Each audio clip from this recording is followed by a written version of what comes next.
A'udzu billahi minasyaitonir rajim. Bismillahirrahmanirrahim. Assalamualaikum warahmatullahi wabarakatuh.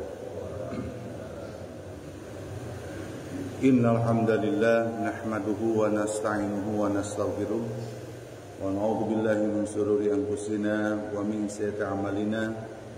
May yahdihillahu fahuwal muhtadi wa man fala hadiya lahu. Asyhadu an la ilaha illallah wahdahu la syarika lah wa asyhadu anna Muhammadan abduhu wa rasuluhu alladzi la nabiyya ba'd.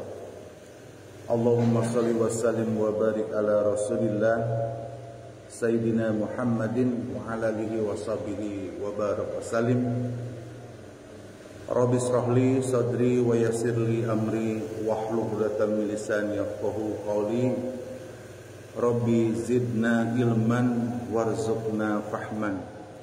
Allahumma inna nas'aluka ilman nafi'an wa rizqan thayyiban wa amalan taqabbalan.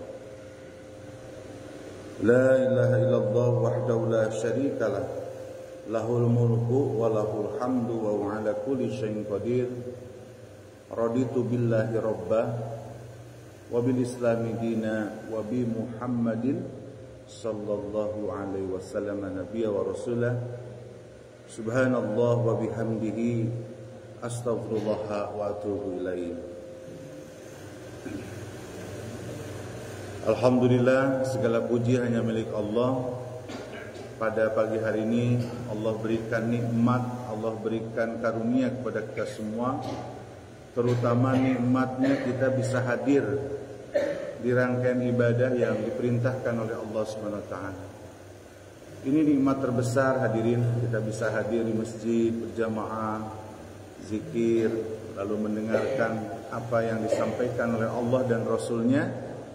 Ini adalah nikmat yang jauh lebih besar daripada nikmat masalah harta, ya. Kalau harta itu nikmat paling rendah, ya, rezeki yang paling rendah. Tapi justru rezeki terbesar itu ketika Allah menghadirkan pada diri kita mudah dalam kebaikan. Makanya ini ucapan syukur pada Allah. Ya Allah, terima kasih sudah bisa menghadirkan saya di masjid. Semoga tidak dicabut rajinnya saya berjamaah di masjid. Kita doakan semua semoga yang hadir pada kesempatan hari ini kita mendapatkan pahala dan karunia hidayah dari Allah Subhanahu wa taala. Amin ya rabbal alamin. Salawat dan salam semoga tercurahkan pada junjungan kita Nabi besar Muhammad sallallahu alaihi wasallam, pada keluarganya, pada para sahabatnya, dan semoga kepada kita semua selaku umatnya yang selalu rindu ingin ketemu dengan baginda kita. Kalau ditanya rindu enggak mau bertemu dengan Rasul, pasti rindu. Kerinduan kita kepada Rasulullah itu diwujudkan dengan kita cinta kepada Rasul dan kita memuliakan baginda kita. Caranya ya patuh dan taat kepada Rasul itu, hadirin. Makanya kita memperhatikan diri kita itu, kita selalu patuh enggak sama baginda Rasul. Kalau suka patuh berarti sebetulnya kita sudah rindu dan ingin mendapatkan nanti pertolongan Allah melewati Rasulullah SAW. Itu yang disebut syafaat. Pertolongan Nabi itu dari Allah, ya. Jadi Allah ngasih ke Nabi kepada kita semua. Mudah-mudahan kita diberikan oleh Allah Subhanahu wa taala hidayah, senantiasa kita bisa melaksanakan perintah-perintah yang diperintahkan oleh Allah dan Rasulnya. Amin ya rabbal alamin. Baik hadirin yang berbahagia, hari ini kita akan bahas sebetulnya materinya terkait masalah bahayanya penghasilan haram. Tapi sebelum ke situ ada beberapa informasi mengenai beberapa pemahaman. Kita tahu bahwa hari ini adalah masuk di bulan Rajab. Bulan Rajab itu secara bahasa itu Rajab itu adalah pengagungan. Jadi bulan yang penuh agung sebetulnya. Dan bulan Rajab ini ada satu peristiwa yang luar biasa. Dan bulan Rajab ini termasuk bulan Arba'atul Hurum, ya. Surat At-Taubah, surat 9 ayat 36. Ya Allah menyatakan bahwa dalam Al-Quran itu Allah menciptakan, Allah memberikan gambaran bahwa ada 12 bulan ya. Nah, bulan ke-7 itu disebut Arba'atul Hurum, yaitu bulan Rajab. Yang kedua bulan Zulqaidah, dan yang ketiga bulan Zulhijjah, yang keempat bulan Muharram. Jadi Bapak Ibu, bulan Rajab ini adalah bulan haram, dan bulan haram itu dulu zamannya pada saat di Timur Tengah ya, pada saat zaman Rasulullah itu dilarang untuk saling membunuh perang. Makanya Rasulullah memuliakan bulan 4 ini, yaitu meningkatnya ibadah kita dengan pahalanya 2 kali lipat. Kalau berdosa pun menjadi 2 kali lipat. Maka hati-hati di bulan Rajab ini. Perilaku yang biasa dilakukan itu yang sama nih pemahaman itu. Jadi nggak ada perbedaan nih, nanti saya sampaikan perbedaannya. Di bulan Rajab itu sama, bahwa perbanyak saum, perbanyak zikir, perbanyak sedekah, perbanyak istighfar, perbanyak ibadah itu di bulan haram itu memang Rasulullah memerintahkan. Nah, yang membedakan di bulan Rajab itu adalah satu di dalam masalah puasanya. Jadi kalau pemahaman yang pertama, kata Rasulullah bahwa di bulan Rajab itu perbanyak saum, maka dia saumlah setiap hari tanggal 1 Rajab, 2 Rajab, dan seterusnya. Makanya kalau ditanya saya mah lagi puasa Rajab, itu pemahaman yang pertama. Jadi kalau bicara dalil, pertanyaan begini, apakah Rasulullah itu mencontohkan puasa itu di bulan Rajab tanggal 1, 2, 3, 4, 5 dan seterusnya? Enggak. Tapi Rasulullah menyampaikan bahwa perbanyaklah puasa di bulan haram. Jadi di bulan haram. Jadi kalau ada Zulqaidah, Zulhijjah, makanya di Zulhijjah itu ada orang puasa tanggal 1 Zulhijjah, 2 Zulhijjah, 1 Muharram, 2 Muharram. Karena perintahnya perbanyak saum, hadirin. Ini sebetulnya logikanya di dalam hadis memang Rasulullah memperbanyak saum itu selain daripada di bulan 4 haram itu, Rasulullah itu yang perbanyak saum itu di bulan Sya'ban. Rajab, Sya'ban, Ramadan. Jadi makanya Rajab ini persiapan sebetulnya. Allah kasih dulu bahwa di bulan Rajab ini persiapan mau masuk yang bulan yang luar biasa. Walaupun Allah sudah memuliakan 4 bulan tadi, tapi bulan Ramadan itu mulianya karena diturunkannya Al-Quran. Makanya persiapan nih. Makanya kalau yang masih punya qada, yang masih punya hutang di bulan Rajab sama Sya'ban, hati-hati itu hadirin. Ini juga mengingatkan kepada saya ya, kalau kita saum itu meninggalkan saum karena lagi safar boleh buka, nah jangan lupa faidatu min ilmin ukhar ya, harus diganti di bulan yang lain. Berikutnya yang kedua, bulan Rajab itu, jadi perbedaan cuma itu. Yang kedua, di bulan Rajab ini ada sebuah peristiwa yang luar biasa, yaitu pada saat ketika Allah mau memerintahkan yang disebut salat, Allah bertemu memanggil Rasulullah dalam bentuk peristiwa Isra dan Mi'raj. Nah, ini perlu disikapi dengan sikap terbaik. Di masyarakat Indonesia itu perbedaannya di situ. Ada yang senang dengan peringatan Isra dan Mi'raj, ada yang tidak.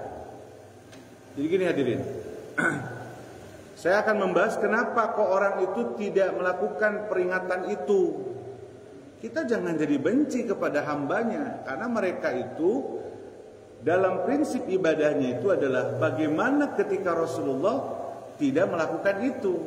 Ya, memang pada zaman Rasul, para sahabat, kita sepakat, ya ini sepakat tidak ada bahwa di dalam tanggal 27 Rajab itu diperingati. Di Indonesia pemahamannya karena diberikan waktu untuk peringatan, diajukan oleh pihak muslim kepada pemerintah, maka masuklah termasuk PHBI, peringatan Hari Besar Islam. Sehingga disebutkan hari libur nasional. Makanya nanti tanggal 27 Januari pada tanggal 27 Rajab pas kebetulan hari ini tanggalnya sama, tapi nanti akan berubah di Februari karena Islam itu 30 dan 29. Kalau Masehi 30 dan 31 ya, pasti berbeda. Nah, itu sebetulnya yang membedakan. Jadi di antara kedua pemahaman itu yang tadi puasa boleh tanggal 1, 2, 3 pemahaman yang kedua. Yang pemahaman yang berikutnya bahwa kalau puasa di Rajab itu dia puasa sesuai dengan perintah daripada Rasulullah, yaitu adalah bisa puasa Daud, biasa puasa Senin Kamis, Ayyamul Bid, diperbanyak ketika di bulan-bulan lain kita tidak laksanakan. Dua hal yang berbeda tetapi pada prinsipnya memperbanyak puasa sunnah di bulan Rajab. Jangan saling menyalahkan. Oh, pokoknya harus puasa Rajab. Nggak usah, udah puasa Daud aja. Ya udah, ngapain kita harus berdebat itu? Di masyarakat itu sudah seperti itu. Ada peringatan Isra Mi'raj, ada yang hadir, ada yang tidak hadir. Jangan sampai, aduh ya, yang kayak gitu itu udah hari ini tuh nggak usah lagi kita bicarakan itu. Kalau nggak hadir ya kita hormati dengan pendapatnya. Yang hadir juga silahkan untuk syiarnya agama Islam. Itu yang harus kita sikapi hadirin. Jamaah kita di hari Ahad ini jamaah yang toleransi dari berbagai pemahaman yang terjadi di masyarakat. Kalau kita urus perdebatan nggak akan selesai-selesai ya. Dari dulu ya. Dari dulu zamannya, dari dulu pun sudah banyak perbedaan itu. Yang penting kita melaksanakan satu kegiatan perbuatan itu punya dasar ilmunya. Dasar ilmunya nanti dipertanggungjawabkan di mata Allah Subhanahu wa taala. Ya.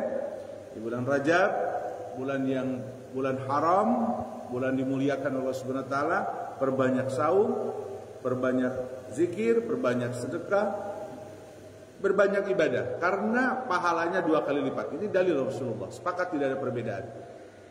Yang kedua, kalau bermaksiat di bulan haram ini, yang keempat bulan itu, maka dilipatkan juga dosanya. Jadi hati-hati di bulan Rajab ya. Nah, walaupun sebetulnya di bulan lain pun kita harus menghindari maksiat kita kepada Allah Subhanahu wa taala. Itu hadirin. Jadi perbedaannya dikit ya. Enggak ada yang jauh. Di dalam salat aja yang berbedanya sedikit. Banyak yang sama. Coba, tapi sedikit tapi kelihatan ya di masyarakat itu. Kalau beda dikit aja udah aduh ya Allah. Ayo kita bismillahirrahmanirrahim. Kita galakan itu. Jangan terpengaruh oleh medsos. Di medsos itu ulama-ulama yang berbeda paham disatukan dalam satu video. Ini ngomong, diadukan ya, bazar. Padahal sebetulnya para ulamanya tidak sampai segitunya. Kalau ketemu aku Ustaz Ahmad Somad dan Ustaz Hidayat, kalau ketemu saling memuliakan. Diaduin aja di videonya. Ya. Makanya itu mah adalah bazar-bazar supaya umat Islam itu terpecah. Itu mungkin hadirin yang berbahagia dalam masalah pembahasan di bulan Rajab dan ada beberapa pemahaman di masyarakat. Silakan mau memperbanyak saum dengan memakai puasa Daud boleh, puasa Senin Kamis boleh, mau Ayyamul Bid pertengahan nanti tanggal 13, 14, 15 atau mau saum di tanggal di Rajab itu silakan. Ya, silakan asal sesuai pemahaman. Nah, yang penting mah kita melaksanakan ibadah saum sunnah. Perbanyak baca Quran, perbanyak zikir, itu adalah memang perintah oleh Rasulullah SAW dan pahalanya berlipat di bulan haram ini. Tapi hadirin yang berbahagia, kita akan coba hari ini membahas terkait bahaya penghasilan yang haram. Ini menasihati saya sebetulnya ya. Pertama kita mengawali bahwa di dalam Al-Quran itu ada perintah yang diperintahkan oleh Allah Subhanahu wa taala untuk memakan makanan yang halal dan baik. Halalun thayyibah. Ini nasihat buat saya. Pertama, dalam surat Al-Baqarah, surat kedua, ayat 168, Allah menyampaikan di sini itu kalimatnya, perintahnya, ya ayuhan nas, wahai manusia, kulu mimma fil ardi halalan thayyibah. Jadi perintah ya hadirin. Kata Allah itu, manusia sekalian, makanlah yang halal dan baik dari apa yang terdapat di bumi. Jadi halal dan haram di bumi ini harus jelas ketika seseorang mau makan. Jadi kalau masalah makan itu kan ada ketetapannya, bahwa ketika makan ini lihat ini halal bukan. Kalau halal berarti yang bicaranya adalah agama, bukan kita pribadi. Ketika lihat satu binatang, bolehkah saya makan gajah? Aidek mencinta mah. Gajah itu boleh nggak kita makan? Di situ kan banyak perbedaan, ada yang memakruhkan, ada yang mengharamkan. Tapi yang jelas hadirin, perintah pertama bahwa disebutkan di sini Allah memerintahkan kepada kita semua untuk makan yang halal dan baik. Jadi kalau halal itu memang sesuai ketentuan agama, yang baik itu sesuai ketentuan ahli gizi atau ahli medis. Gitu ya. Kan kadang maaf ya, jeroan itu kan halal, tapi tidak baik bagi orang penyakit asam urat gitu ya. Makanya jangan kalau punya asam urat, walaupun halal itu jeroan tapi tidak baik secara fisik. Nasi kalau punya penyakit diabetes, nasi kan halal ya, karbo. Tapi kalau kita makan berlebihan, maksudnya dimakan terus tidak stop, maka akan masuk ke penyakit diabetesnya. Ini hati-hati ya. Makanya perlu analisa baik itu menurut ahli gizi kalau dalam masalah makanan dan minuman, dan ahli medis menetapkan itu ya. Berikutnya di sini Allah menyampaikan dalam surat An-Nahl surat 16. Surat An-Nahl surat ke-16 114, Allah menyampaikan juga sama perintahnya, fakulu mimma razaqakumullahu halalan thayyiban. Kata Allah teh, maka makanlah yang halal, baik dan rezeki yang telah ditetapkan, yang diberikan kepadamu. Di sini disebutkan washkuru nikmatallahi in kuntum iya ta'budun. Tapi kamu harus bersyukur. Jadi kalau sudah makan sesuatu itu ada etika dan adab. Adab itu tata cara, kaifiat dalam ketika makan.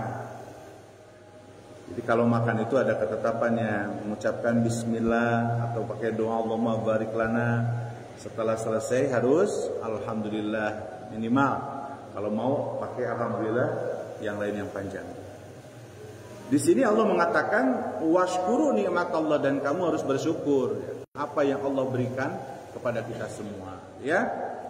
Makanya perintahnya begitu. Kalau yang tadi di ayat yang surat Al-Baqarah itu wala tattabi'u khutuwatis syaiton, tapi kamu jangan mengikuti perbuatan syaitan.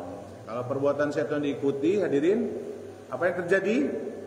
Bahwa dia akan menghalalkan segala cara untuk mendapatkan sesuatu di dunia ini. Dia sudah liberal lah gitu ya. Dalam apa nanti mencari sesuatunya yang nggak penting, tidak lihat halal dan haram, yang penting dapat duit, itu nggak boleh. Kalau itu duitnya jadi haram, itu nggak boleh ya. Jadi makanya perintah pertama Allah menyampaikan tetap kalimat yang sama, tapi ujungnya berbeda. Surat Al-Baqarah memerintahkan supaya halal thayyib, tapi jangan kamu ikuti setan. Yang kedua, kamu juga harus makan sesuatu yang halal dari rezeki yang Allah berikan. Tapi perintahnya washkuru nikmatallah, kamu harus bersyukur. Tapi nih, yang diberikan nikmat Allah Subhanahu wa taala, jangan sampai kita tidak bersyukur kepada Allah Subhanahu wa taala. Di dalam surat lain, surat Al-Baqarah surat kedua ayat 57, Allah mengatakan juga sama, kulu min thayyibat ma razaqnakum. Jadi suruh makanan yang baik ya. Ini kalau ada pertanyaan, ini jangan ditanyakan ya. Apakah udud? Ya, udud deh, kumaha ya udud deh. Karena saya juga masih suka udud ya, jadi mau dibahas ini. Baik. Nah, kita coba lihat dalam hadis Rasulullah SAW. Jadi tadi kita mendengarkan, saya juga hanya membacanya, hadirin. Jadi ada 4 ayat, dan sebenarnya masih banyak ayat yang memerintahkan oleh Allah supaya kita makan yang halal dan baik. Halal dan haram itu adalah Allah yang mengatur. Ya, manusia dalam mengkaji ya. Dan thayyib adalah medis dan ahli gizi ya. Cek medis ini bagus nih. Tapi kalau kata agama haram ya jangan dilakukan. Nah, dalam hadis Rasulullah SAW mengatakan begini. A'udzubillahi minasyaitonirrajim, ya'ti 'alan nas zamanun.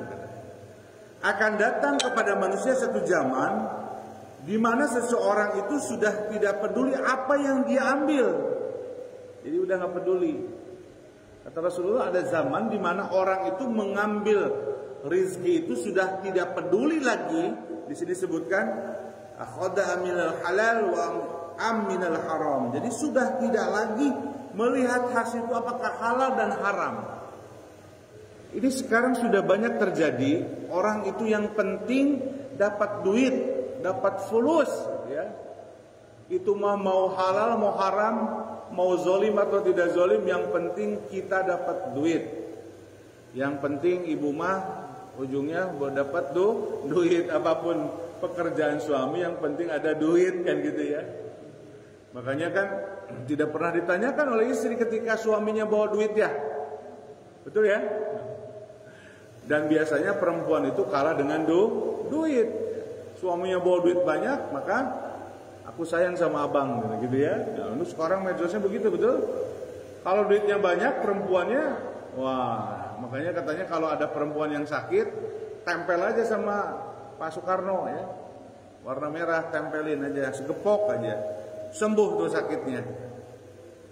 Padahal harus ditanya oleh istrinya, ini abang, ini uangnya dari mana? Karena harus sekarang ini, zaman sekarang itu, yang penting mah duit aja. Apalagi saya ya, pekerjaan sebagai kepala sekolah, mengelola anggaran yang bukan ratusan juta lagi, miliaran. Wah, di situ harus harus kita bertahan dengan komitmen. Jadi kata Rasulullah dalam hadis riwayat Bukhari itu dan An-Nasa'i, bahwa dari Abu Hurairah radhiyallahu anhu, akan datang kepada manusia itu orang sudah tidak peduli lagi.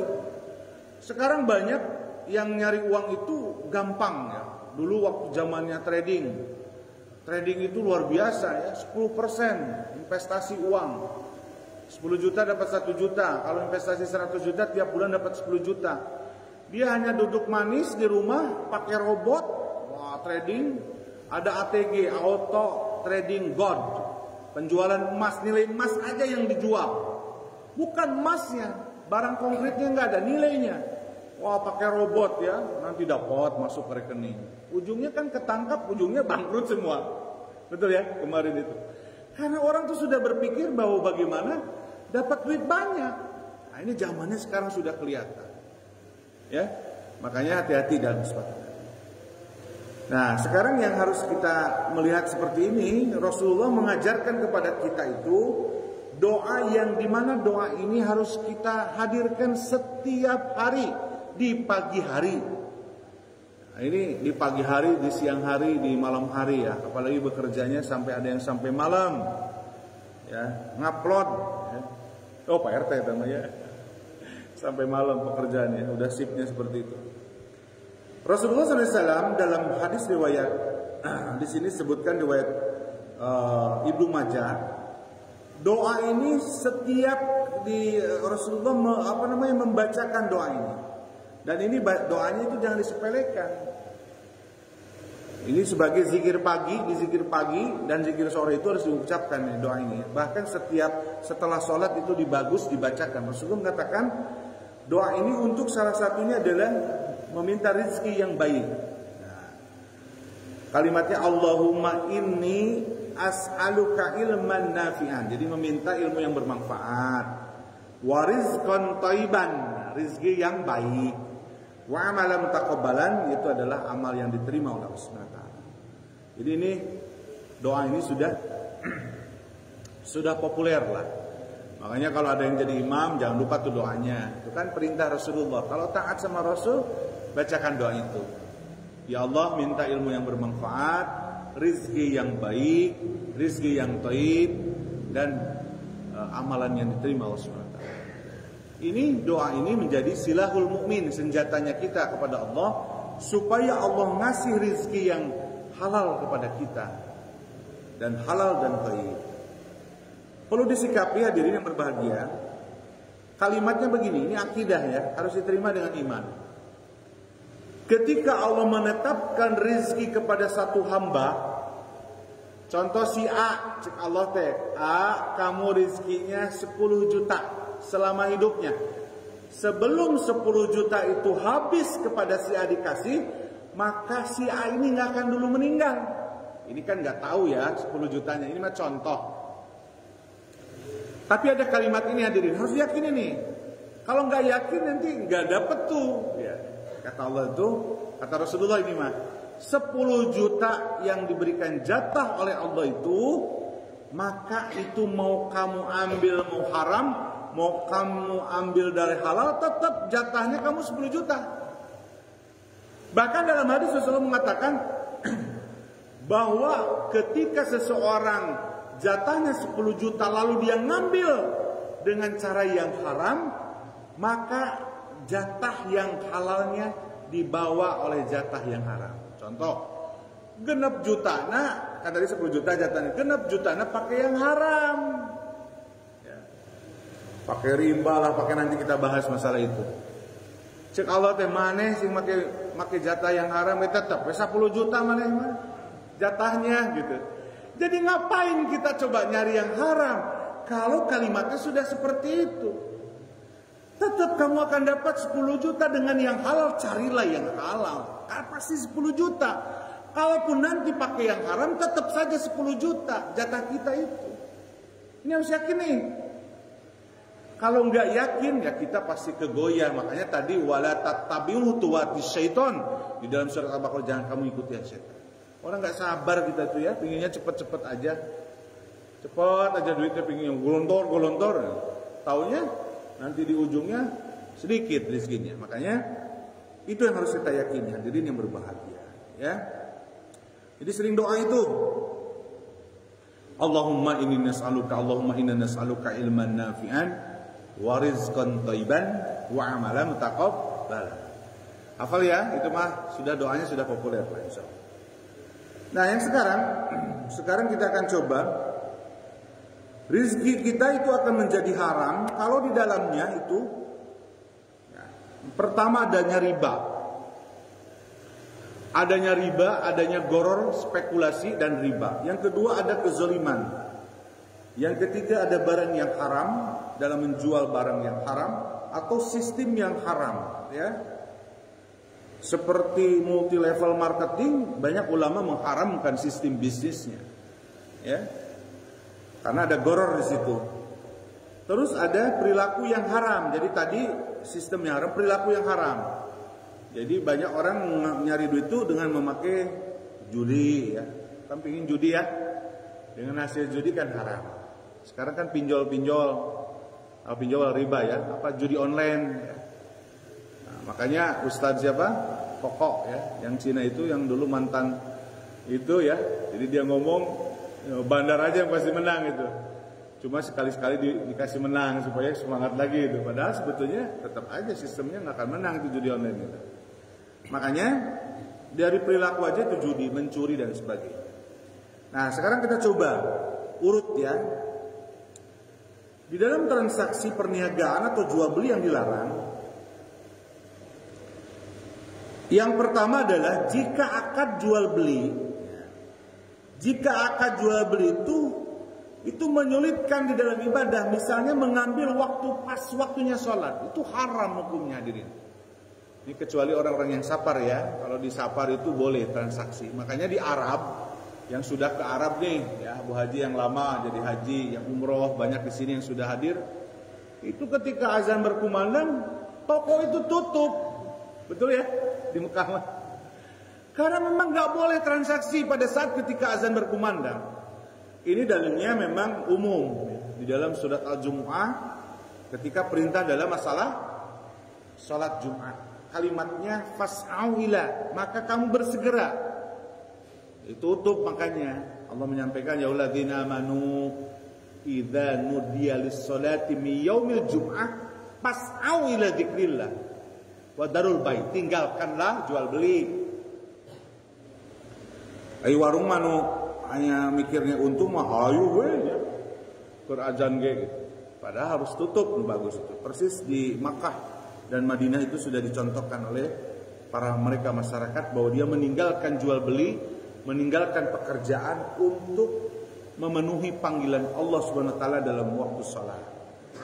Jadi makanya pada kesempatan hari ini transaksi pada saat ketika di waktu salat itu sebetulnya menjadi haram hukumnya, walaupun jual belinya benar.